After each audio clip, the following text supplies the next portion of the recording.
make 10 characters for the 10 different classes, and I played with all of them up until the first boss. So, which class do I think is best for a beginner? Okay, so these are the top 3 classes for beginners in my opinion. Either a knight, a herald, or a warrior. The knight and warrior are pretty simple, they're just both great for tanking damage. The knight, as you can see, has the most poise out of any class at 21, has a shield with the second highest stability at 48. If you're wondering which class has the most stability, it's the cleric at 50. But anyway, the knight also has the highest starting vitality at 15. Now, vitality is the attribute that lets you wear more heavier gear, your equipment load, but it also improves your physical defense. What's up, guys? I'm back a newcomer is packing a lot of defense. I'm gonna try this again. It's a great quality weapon that has a really functional moveset. Perfect for any situation, really. I'm just going to say here that I'm going to use the knight personally, but for a different reason. I'm going to use it for stat efficiency. Once you know exactly what final build you want to make, especially for PvP, fighting against other players, then you can work out which starting class will give you the least wasted stats. This is basically how people who are very experienced at Souls games will choose their starting class, but I'll get to that in a minute. We covered the knight, and this is the warrior. This class is just a strength-based savage. As you can see, it starts with 16 strength, has the most powerful starting weapon, battle axe, and has the highest health at 14 vigor. In fact, the knight, warrior, and herald all start with some of the highest health out of all the classes, which obviously is quite a big reason as to why they're the top 3 for beginners. Okay, so with the warrior, you're just going to be blazing through enemies because you do so much damage early game. If you too have the battle axe, do the war cry weapon art for an extra damage buff, it's unlikely that you'll die before your opponent does, let's just put it that way. I think I killed Udex Gundyr the quickest with this build, which isn't really surprising given what we just said. This build really packs a damage output. Alright, now for the third one, the Herald, which I would classify as a hybrid starting class. In fact, I put the Herald and Assassin starting classes under the same sort of bracket or category. What I mean by this is they're both kind of their own thing, but they have complementary castings as a backup. The Herald starts with a kite shield and a spear, but also has a heal spell with a talisman to cast it. But it's not a cleric, that's a different class. So that's why I'm saying it's kind of more of a hybrid. The Assassin is similar in that it starts with an S-stop, but also a sorcery called Spook, the staff that casts it. But again, it's not a sorcerer, it just has sorcery. Spook is pretty cool, by the way. It makes it harder for enemies to detect you, but more importantly, it nullifies fall damage. And I tested it a couple times, and it really seems to completely nullify non-lethal fall damage. I might have to test it more just to be sure, but if so, that's really good. So yeah, back to the Herald, it starts with a spear and a shield. Now that's a really safe combo. Plus, the shield is 100% block shield, and as I said, you have a heal miracle, which is important because early game you only have, 3 Estus flasks? Now the Cleric, on the other hand, starts with a better healing miracle. It can heal almost all its health in one casting, while the Herald only heals a bit of health over time. But that's a side note, obviously you'd expect the Cleric to be better at using miracles anyway. So yeah, if you're a beginner, the Herald would work great, especially if you're looking to try out spellcasting. If not, try the Knight or the Warrior. Whatever you do, just don't pick the Thief. I would definitely say that the Thief is the hardest starting class to use. All you have is a dagger, or a bandit knife, which obviously does very low damage, unless you're great with parry and backstab timings, which, if you're a beginner, you're probably not. Although it does have a bow as well. It's the only class to start with the bow, actually. It's also the only class that can quickstep, or dash, using the bandit's knife weapon art. Such a cool move. It's so good for positioning yourself behind enemies for a backstab, but again, that's a move that takes a bit more skill to use. I found this starting class the hardest to use against Udex Gundyr. He defeated me a fair few times. There is something else to consider in the Thief's favour. It is the class that starts with the highest luck stat at 14. And if you think about it, early game is the point at which you want to be getting the best drops possible from enemies. All the armour and weapons and that good stuff. And if you have a high luck stat, you will have the best chance at getting those drops. And then once you get to mid or late game, you can just respec once that option becomes available to you, and swap the points in your luck stat to something else more useful, since you will have already got the gear you need. So I guess the classes are still fairly balanced, there's pros and cons to everything. The other two builds which I thought were pretty difficult to use were the Sorcerer and the Deprived to an extent. For the Sorcerer, you really rely on your magic attacks only at the start, in my opinion, which is fine if you're good with your spacing and timing. It's basically because it has a Mailbreaker as its weapon, which is just pathetic. I think it does the least amount of damage out of every starting weapon, But to be fair, what this means is you really just need to two-hand your staff and go to town with magic. The weapon art for the staff is called Steady Charm, and it buffs the staff, as you can see. This increases the strength of your sorceries by quite a significant amount. I tested it a bit here. You can see the differences between the damage when it's buffed and when it's not buffed, so definitely something to keep in mind. If you're about to fight a boss or a powerful enemy with castings, make sure you buff your staff before you start the fight. Another thing I tested was whether the damage from the staff increased during melee attacks, and it seems to. Hitting an enemy without the buff active did 19 damage, hitting an enemy with the buff did 24 damage. I know that's really low damage anyway, but honestly that's about the same damage that Mailbreaker does, so yeah, if you pick this build, just go pure sorcery, I would. The other two primary casting builds are the Cleric and Pyromancer. And something I didn't realise until very recently is that the Cleric's Chime and the Pyromancer's Flame each have weapon skills. The Chime has Gentle Prayer, which makes you recover health slowly over a period of time, as opposed to its main use, which is the quick normal heal spell. So, this means when you have no healing spells with, like maybe you just have a load of lightning phase attacks.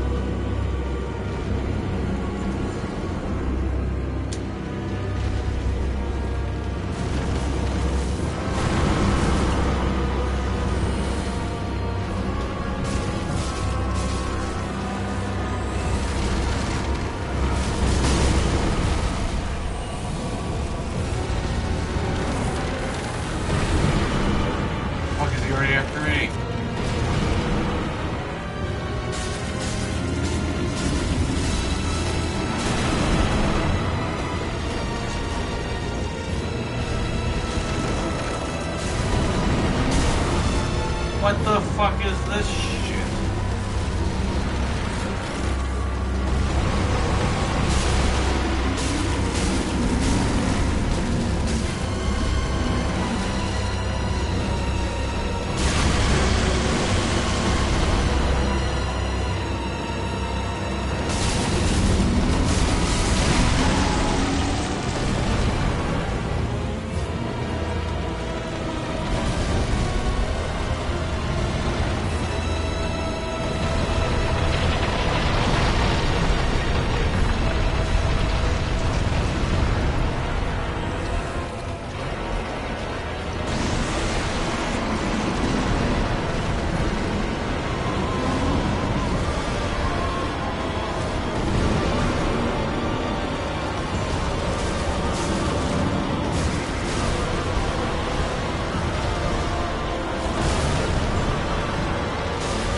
Spells, as long as you have the Chime on you, you'll always have an extra healing option, even if it's not that good. The cleric's normal heal, like the actual heal spell it has equipped, uses more focus points obviously, but of course it's a lot better. The Pyroflame has Combustion as its actual weapon skill, so every Pyromancer will be able to use Combustion at any time. The range of Combustion does seem to be kinda crap this time around though, but even so, Combustion, plus the ability to chuck high damage fireballs around in the early game, make the Pyromancer pretty solid, and the Cleric is a fairly safe bet as well, just because of all the extra healing potential. Although what the heck is that thing on his back? The Mercenary has probably the most stylish looking weapon of them all, while the final build, the Deprive, has the opposite. It has the most primal and basic setup you could ask for.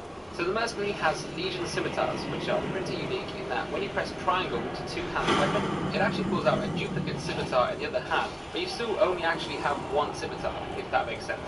There are some very fancy hooks and combos. With this class, I found myself just putting away my shield for good, and just slicing up enemies with my little blades.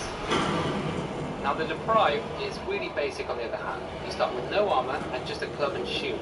This shield actually has a bash attack, which is kind of cool. Not the most powerful attack I've ever seen though. The club meanwhile has an insane weapon skill. It is a war cry, so it's a boost attack, but it also allows you to perform a new consecutive strong attack right up to the wall. That's crazy. Other than that though, the moveset isn't too great. It attacks as slow jumping attacks, which aren't ideal. We'll mostly be using the plain old R1 until we pick up something else. Alright, now, let's say you're a more experienced player. Maybe you've heard about the soul level method and about fully optimizing the build and stuff like that. And perhaps you're here wondering what the most efficient starting class is, which is a totally different question. Firstly, what you need to understand is that, let's say you wanted to make an optimized PvP build aiming at a soul level of around 120. We obviously don't yet know what the agreed level is. It is too early to say, but let's just use 120 as an example. To make an optimized build, you need to have the least amount of wasted stats possible. It's that simple. So, and this is for more advanced players by the way, so essentially you work out exactly what stats you want your final build to have, and then pick whichever starting class minimizes the stats you don't want. I mean, as a really basic example, if you wanted to make a pure strength build, obviously you don't want to have 16 points in dexterity, because that's just wasted points that could be put to better use elsewhere. Now, if this is sounding complicated, don't worry, because people have already worked out what the most efficient starting class is, for most cases anyway. Let's go ahead and take a look at this calculator here. Now, I did not make this. I believe it was made by Jibbed, Bob, and Brandon. Big thank you to Brandon for showing me this. But let's say we want to make a hypothetical quality build for PvP. That means roughly equal stats in strength and dexterity, so we put 40 in both, and fill out the rest of our stats how we want them, all while keeping within our soul level limit of 120. Oh, and by the way, obviously you pick what stats you want based on what spells, weapons, and armor you want to use and what their requirements are, of course. Now, look which starting class is the most efficient. It's the Knight. With these stats we've chosen, we come to a 120 soul level with the Knight. All the other classes, with the same final stats, have wasted levels. Look at the Sorcerer. It will have a soul level of 135. That's 15 extra unnecessary levels. But let's say we wanted a different setup. Maybe we want to take 20 away from Dexterity and put it into Vigor, since we don't have much health at the moment, and having a good amount of health is important for PvP to do well. And we can see once again the Knight is the most efficient at giving you the stats you want at the lowest possible soul level. That's what build optimization is in a nutshell. You know, more for the hardcore players that want to have the competitive edge. Again, it's not really a huge deal. Skill and experience play a much bigger part than the numbers game. I mean, if you've played for a while and seen some of the challenge runs that people do, you will know that's true. But the takeaway is, if you're determined to get the most bang for your buck, the Knight is probably among the best overall, in most cases, for most builds anyway. I enjoyed making this and just chatting through what discoveries I've made in a more relaxed manner, you know. I will be doing funny videos on top 10s and all that kind of stuff soon, but I feel like in these early stages of the game's release, it would be good to just chat through stuff I learn as I play and discuss it with you guys, see what you have to say. So yeah, let me know if you want more videos like this, and let me know how you're finding Dark Souls 3 so far. Thanks for watching, guys. I'll catch you in the next one.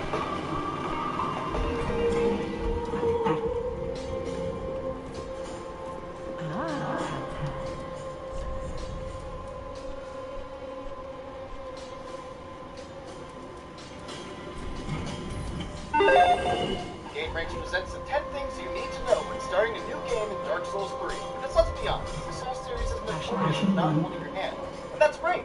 It shows that From Software has a level of respect for its players and fan base that is rarely seen in video games. A faith that players are smart enough to figure out its mechanics without overbearing tutorials. That being said, Dark Souls 3 changes a lot of stuff up, and there's a lot of new things to take in all at once, especially for newcomers to the series. So, to help you guys out, let's kick off this countdown with number 10. Weapon arts are special attacks or abilities that are activated by pressing the left trigger, and generally give that weapon some unique utility that no other weapon or weapon type has. So, for example, let's say you have a claymore and you're going up against an enemy with a giant shield. For most characters, you'd have to deal with this by getting up close and using a lame kick or a shove to knock the shield away. But with the claymore, you can use a powerful weapon art attack that will blast away the shield if they block, and even if they don't, they'll still take big damage. Even bows have new weapon arts that make them even more powerful than before. Short bows can go into a rapid-fire stance, do light damage extremely quickly, and finish off an enemy that's just a pixel or two away from dying. While longbows have a sniper shot that deals big damage, but with a very long startup time. Going into Dark Souls 3, you should always experiment with the weapon art of a new weapon whenever you pick it up. Not all of them are useful, and since they use up focus points, they can actually be kind of detrimental. But they often provide something that will make certain battles that would normally be very tough, much easier. In at number 9, one of the holdovers of Dark Souls 3 comes from Bloodborne, the ability to charge up your heavy attacks, making it ideal for weapons with long reach to catch enemies that are coming in. Unfortunately, you won't be able to stun enemies by sneaking up on them and hitting them with a fully charged heavy attack like you wouldn't be able to in Bloodborne. However, one trick that will work is backstabbing an enemy, then starting to charge your heavy attack to its max so that it lands as soon as they get up before they get a chance to do anything about it. In fighting games, we call this a beat attack. Unfortunately, you don't have to worry about wake up shurikens. For number 8, let's just rapidly run through a number of ground rules that still apply in Dark Souls 3. For Soul Series veterans, these will all be familiar, but newbies take note. Either learn the telltale silence of the mimic or smack all chests once before opening. You don't want this to be you. In the Souls game, stamina management is key. You should always try to leave at least a sliver of stamina whenever you're up close in order to roll away from a counterattack. Backstabs are amazingly effective ways to take down tough enemies. Remember to lower your shield before going for them or it won't work. Smack suspicious looking walls to check for illusory walls. This is different from Dark Souls 2 where you just had to press a button to try to open the door. Manage your quick load. Wear a bunch of heavy armor and weapons and you'll be stuck with a nearly worthless dodge roll. Raising your vitality stat will allow you to wear heavier armor without the movement penalty. Keep all of these tips in mind and you'll be on your way to overcoming Dark Souls' uniquely steep difficulty. Number 7. Magic, pyromancy, and miracles all work very differently in Dark Souls 3 compared to prior Dark Souls games. And in fact, it's kind of a return to the way things worked in Demon Souls.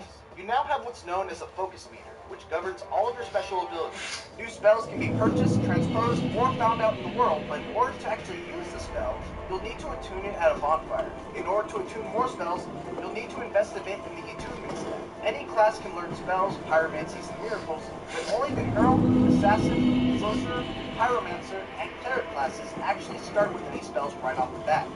If you want to dip your feet into spellcasting without being one of these classes, you'll need to find not only spells you can use, but also a catalyst.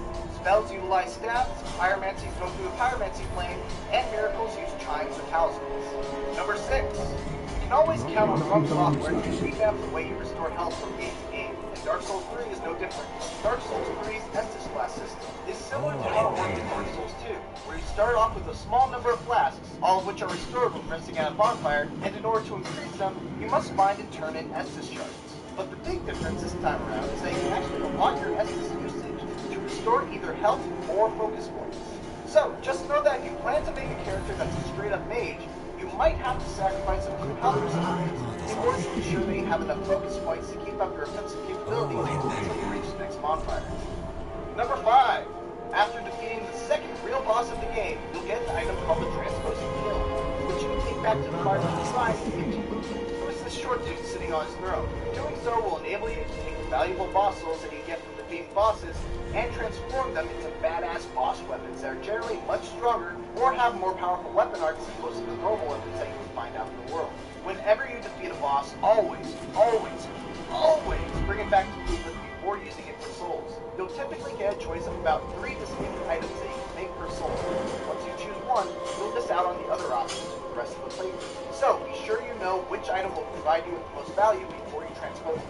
And at number 4, Embers are special items in Dark Souls 3 that are most similar to the Humanities from Dark Souls 1. Using one will return your character to his or her enkindled state, granting max HP and the ability to summon be a temptation to use embers whenever you're out of Estus Flask to act as kind of an extra healing item, but be careful, embers aren't unlimited, and most shops only sell a small number of them. Burn through them too quickly, and you may find yourself in a position where you really need help via a summon, but you aren't able to. Also note that being in Enkindle form opens you up to invasions, so be careful with that. Number 3.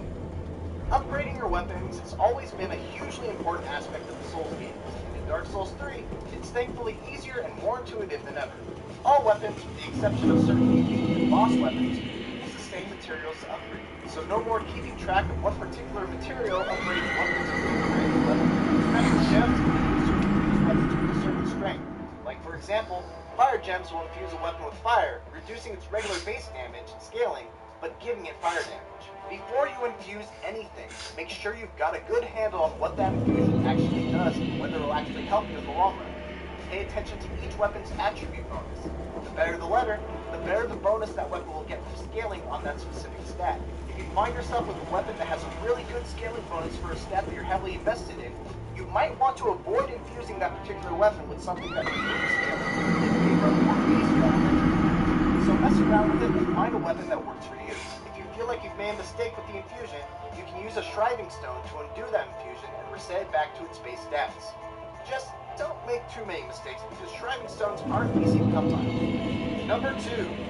Firelink Shrine acts as your home base in Dark Souls 3, and as such, you should treat it like your actual home. Pay frequent visits even if you don't need to upgrade a weapon, level up, or buy anything. Things constantly change in Firelink. NPCs come, and NPCs go. Make sure to talk to each and every one of them until their dialogue is exhausted. You can get new emotes, items, or even further along the quest line just by listening to what they have to say. Oftentimes, you pick up something in the field, not know what it does, and then forget about it by the time you get back to Firelink.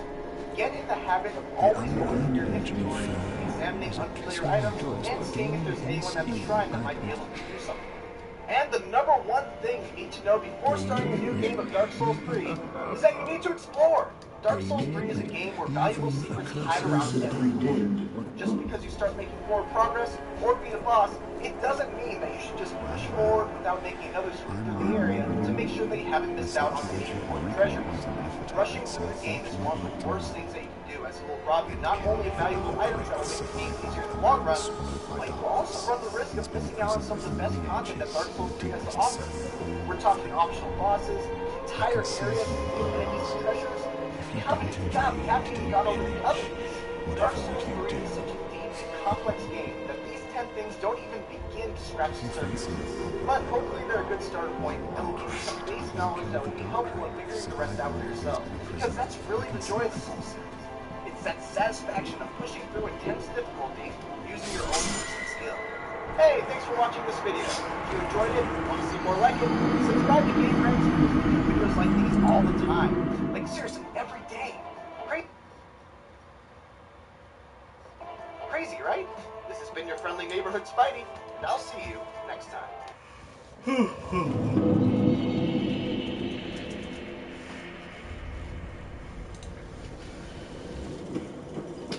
have to find my new friend that I made.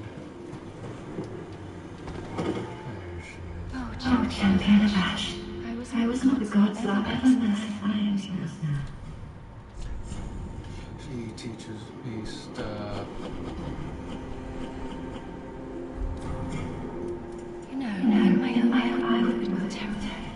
I would go to his nest.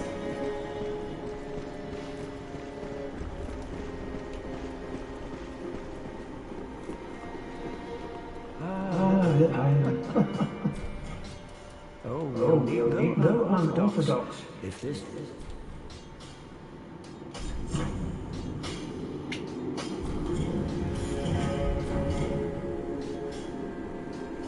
not be God is what is.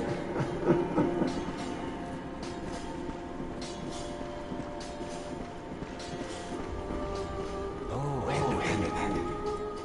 You can keep us.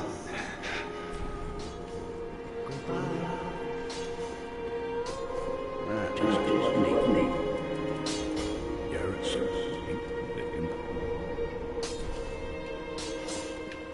You're infusing web.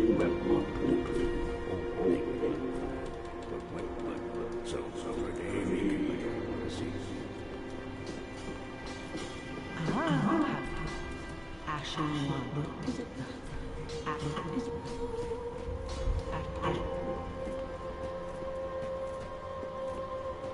admission to the future.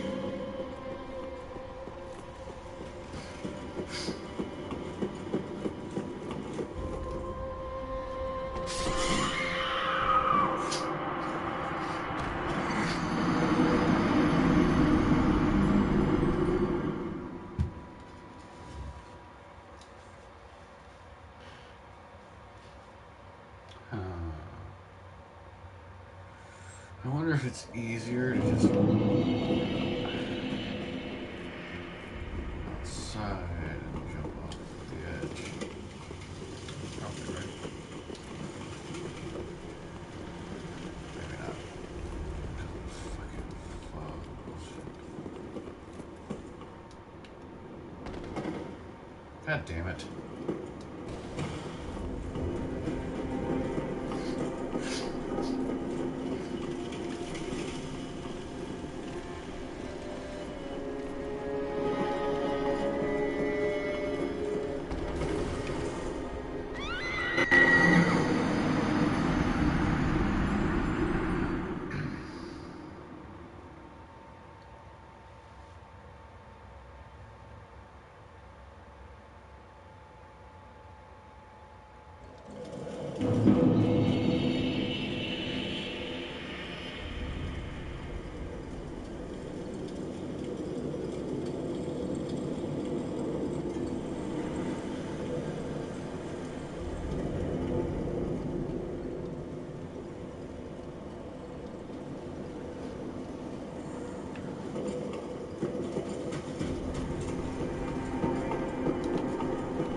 Sorry, my beauty.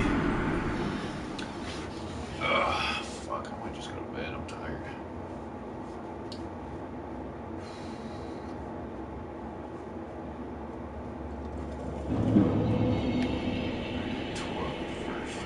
Then I'll go to bed. So I apologize, guys. I wanted to play a lot longer today. I don't think I'm gonna make it. I do like how I just barely made that corner there. It was kind of fun. It's nice.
What are you talking about? What noise?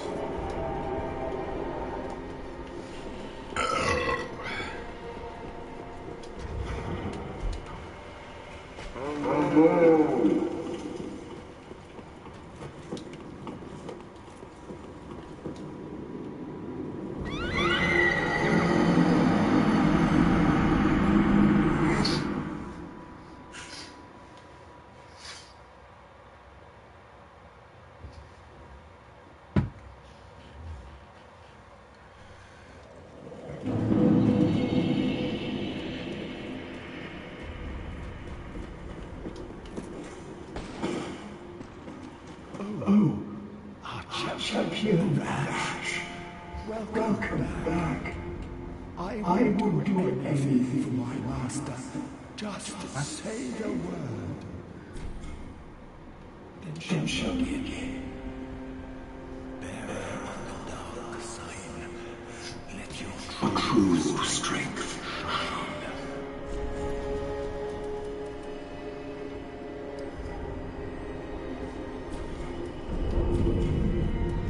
As I have asked, the magic of Rondo is a far cry, but I can teach you what perhaps more important. I believe that I can help teach we pilgrims of Londo. Stop saying the same thing.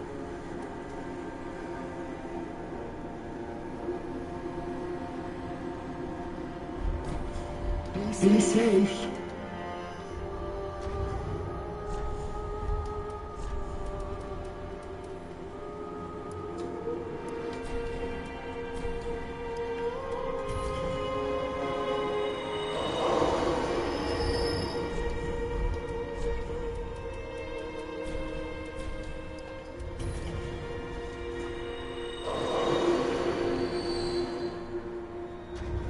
It's only gonna be a waste of all these little miniature souls.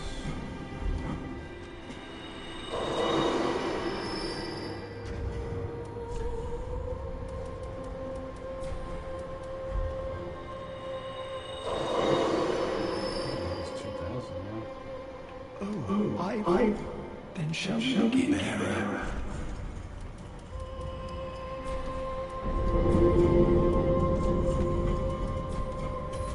Fuck.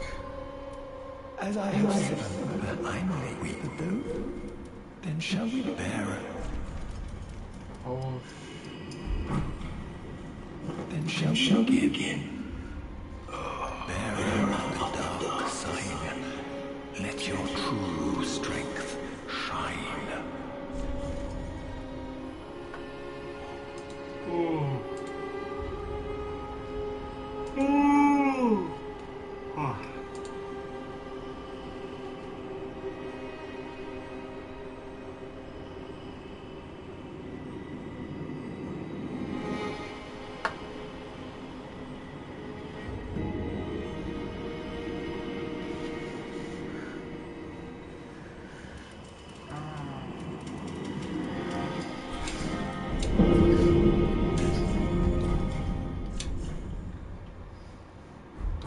Be safe, champion of Ash.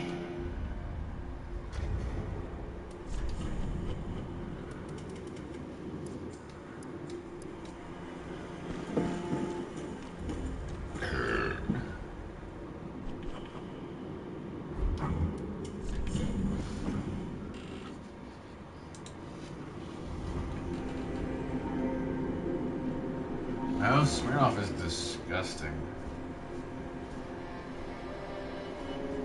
Why would you even ask me that? I drink real alcohol, Chris. Real alcohol.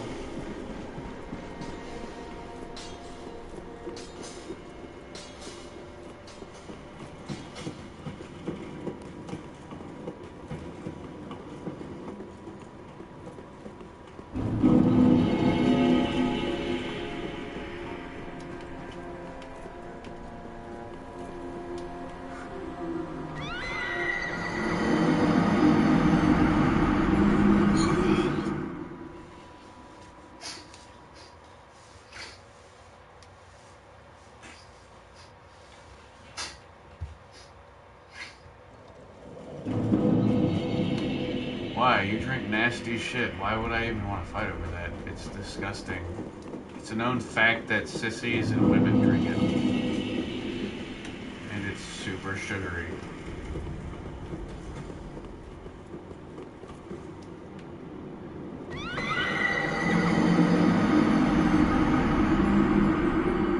I'd rather do straight vodka.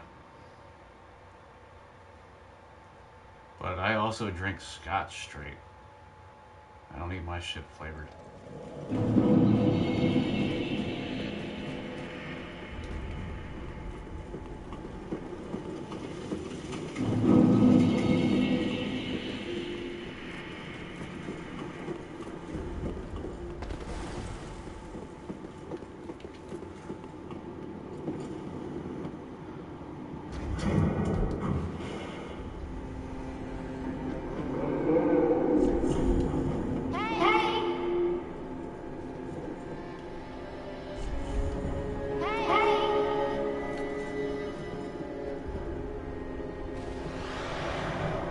Bullshit.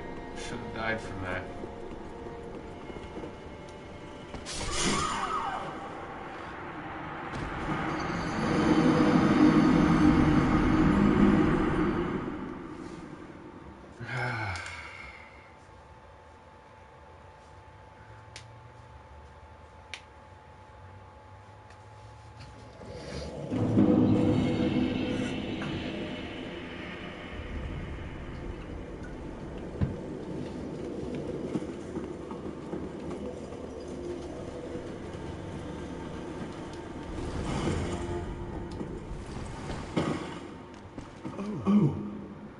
Champion, I then shall begin, bearer of the... Huh, okay.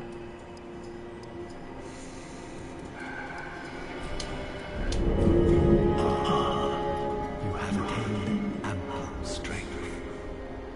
All will soon be clear, my good lord. All. Be safe. Oh, I will do anything. As I have said, perhaps. I may wait, though. As I have said. Smash.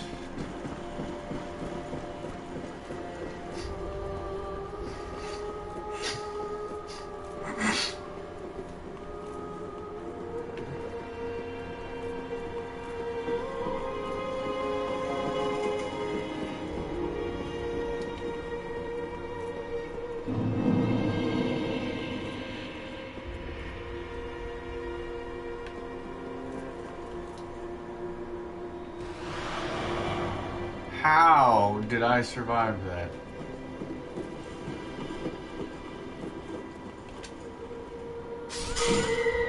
And then I died from that. Doesn't make sense.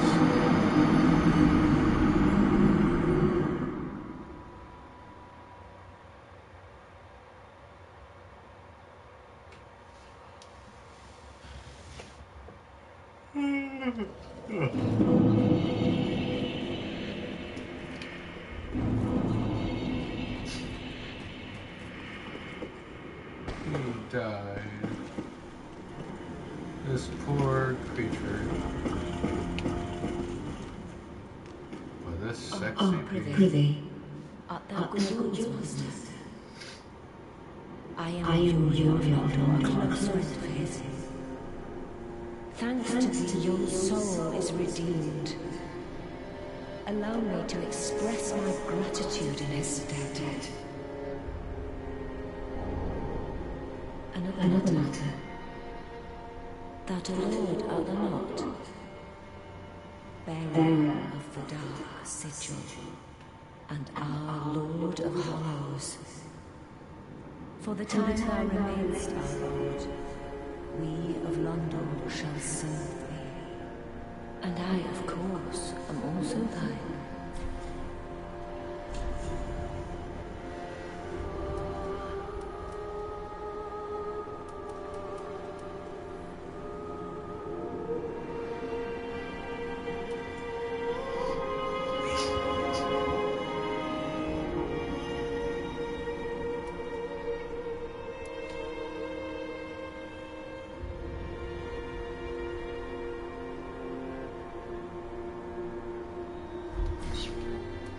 That a lord art bearer of the dark.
Oh, fucking shite.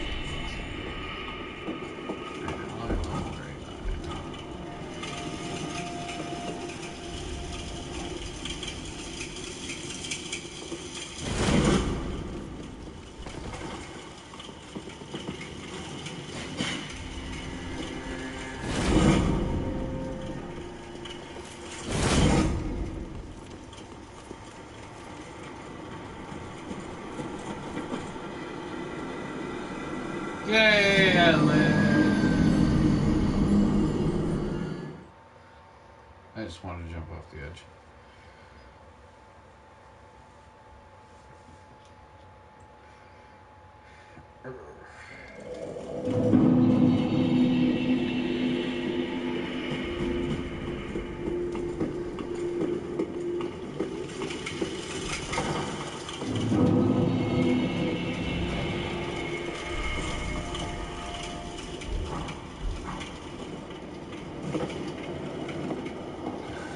Alright, Chris, I'm going to sleep because I'm passed the fuck out.